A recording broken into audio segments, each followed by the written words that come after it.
nuyoo ak ziara jëmale ko ci sunu kilifa gi toog di Serigne El Hadj Mame Thierno Mbacké nuyu ko ziara ko jox ko wàccuwaayam ñaanal ko mu yàgg fi loolu du wér moom ak njabootu waajuram Mame Cheikh Awa Balla yëpp. naka noonu it la ñuy nuyu sëñ Atex bi may toog tey gisul ràññoo ma ko woon maa ngi jégalu ci loolu sinon kon ma dem egg ba ci moom nuyu ko. sëñ bi ñu ngi lay nuyu di la ziar bu baax a baax Mbàkke nuyu tamit ñi teew fii yëpp chef de village yi ñu fekk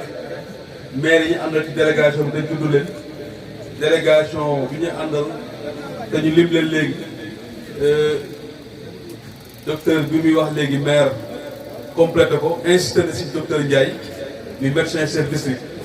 parce que sànq bi doon ki doon lim délégation bi xawoon na ko tëb.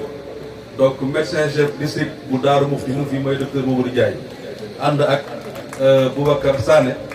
également di chef laboratoire bu Daaru Muxti ñooñu ñëpp sëñ bi ak chef de village bi fekk ak askan bi yëpp ñoo ñëw ci bés bii nga xamante ne yaa ko woote ñu nit suñu ay kilifa ne loo leen jàppoon bàyyi leen ko ñëw leen toog fekke ndaxte lii bés la boo xam ne kenn war ko wute ñun nag dañ la ciy sant bu baax a baax dugguleeg ñu ñëw fii Daaru Marnaan ci lu mel nii gendarmerie bii ñu jàkkaarloo bañ koy tabax ak bañ koy ubbi ñoo ci àndoon ak yeneen yoo xam ne léegi monsieur le maire lim na ko loolu boo nekkee ci arrondissement bi nekk ci commune bu am xéewal gu mel nii da ngay ñëw rek sawar nekk ci wetu kilifa gi ñu gis li ñu jàppee ak li nga yéene dëkk bi ak li ngay xëcc di indi loolu nag dafa dëppoo ak li nga xam ne mooy bëgg-bëgg état surtout parce que bu nguuru Sénégal tegee plan Sénégal émergent wax wàllu développement waaye wax surtout capital humain maanaam li ñu war a def ci doomu aadama te it loolu dëkk mel ni Daaru Marnaan ay kilifa nekk fi xam nekk dëkku diine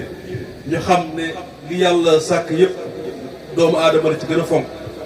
état ne capital humain yow ngay xëcc lépp di def si askan bi kon sëñ bi loolu vision boobu dëppoo na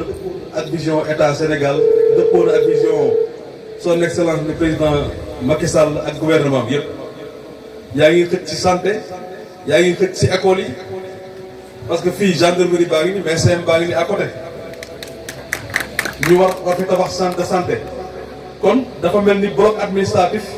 wala quartier administratif nga prévoir fii lépp lu état yelloo la yaa ngi fi indi. loolu vision la boo xam ne ni nga aménagé dëkk bi defar ko rek déjà loolu rek tax na ba lépp loo xam ne état war na ko def ci wàllu capital humain si njàng ci wér-gu-yaram wax dëgg yàlla dañ ñu ko yombalal dañ ñuy taxaw di ko dox. moo tax ñu ñëw indil la ngërëm ak cantu njiitu réew mi ak gouvernement bi yëpp premier ministre am rawatina ci gouvernement bi madame le ministre de la santé. docteur wax na léegi turam ñu ni dañ koy bamtuwaat rek appuyer ko parce que it ñoo ko fi représenté ci benn wàll ne kontaan nañ ci li nga xëcc indi ko fii indil la ngërëm ak sant gouverneur région bu Louga préfet département bu Kébémer tamit di suñu kilifa it balaa ñu fi ñëw wax nañ ko kon liggéey bi it dinañ seedal ne ànd nañ ci ak monsieur le maire moom it mu nekk ku xamante ne ku neex a liggéeyal la ci wàllu boobu parce que liggéey bi wutalu ko àpp wutalu ko bés wutalu ko waxtu maanaam dossier bi guddeeg bëccëg daw na ci yónni na ci ay collaborateur am ñoom Mor Seck te saa yu ñëwee ma xool ma ne lii dossier centre de santé bu Daaru Marnaan nekkul dossier boo xam ne war nañ ko tardé war nañ ko fanaanal fenn kon nag te loolu it say ñaan ak si lépp moom moo tax ñu ñemee def loolu parce que xam nañ ne ay ñaan moo lay taay loolu ba nga xamante ne du ko tardé fenn kon nag ndokk yàlla bi ñu ñëwee tey jii pour teg xeer yi ñu ngi ñaan suñu borom def ñu teg koog jàmm liggéey bi egg ak jàmm ba ñu jëriñoo koog jàmm. centre de santé docteur yi wax nañ ko day relever plateau technique bi nga waroon jël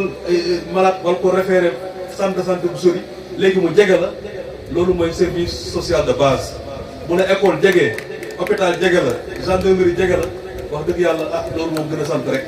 ñu ngi lay ñaanal nga yàgg fi loolu tëwër Mbàkke di la réaffirmer suñu disponibilité. ànd ak yow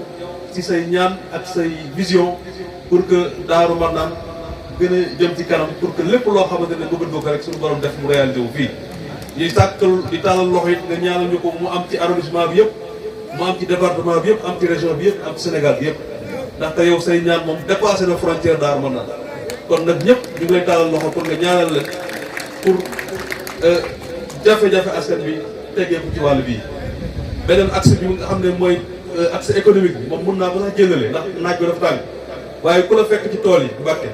ku la fekk li ngay def ci nawet bi ñu xam ne yow développement économique boobu moom nga jiital ci lépp kon ñu ngi la ciy jaajëfal ndaxte jeextal nawet la ñu nekk lépp loo xamante ne am nañ ko ci nawet bi yàlla def suñu yàlla def ñu muurloo ko mu dem nekk loo xamante ne dañ koy jël yóbbu ko ci kër yi te am benn coow ñu profité sensibiliser suñu mbokk béykat yi ak suñu mbokk sàmmkat yi ñu gën a dalal seen xel gën a wàññi histoire yi wàññi fitna ji ba suñu borom def ñu génn ci lii loolu mënuñu ko bañ a wax ndaxte fan yi ñu ngi dund loo xamante ne aussi xaw na métti sëñ bi ci wàllu ruur ci wàllu ay jafe-jafe kon nag béykat yi sàmmkat yi chef de village da ngeen gën a seet seen taxawaay ci wàllu boobu ndax li am ci tool yi te daaw amul woon ñu mun ko jël mun ko jëriñoo boo ko jëriñoo day gën a yokk wér-gu-yaram boobu nga xam ne moo ñu tax a toog fii tey di bañ a fàtte aussi nuyu suñu kilifa bi ñu tudd léegi DG sëñ Cheikh Awa Balla Fall ñu la ko nuyu di la jox sa wàccuwaay di am mbégte loolu di taseeg moom fii ne it xam nañu bu baax ni nga mel ci kër gi xam nañu baax it aussi ni nga mel ci administration loolu daal moo nekkoon kàddu yi sëñ bi di la ñaanal nga yàgg fa lu wér te ànd ak wér asalaamaaleykum wa rahmatulah taala wa barakatu. di chaîne bu leen di wéttali ci waxtaanu mag ñi ak seen mbind ak bépp actualité ci réew mi yow mi abonné gul aboneel gaaw ba saali cloche notification bi ngir ngeen mën di am lépp lu fi bàyyi ko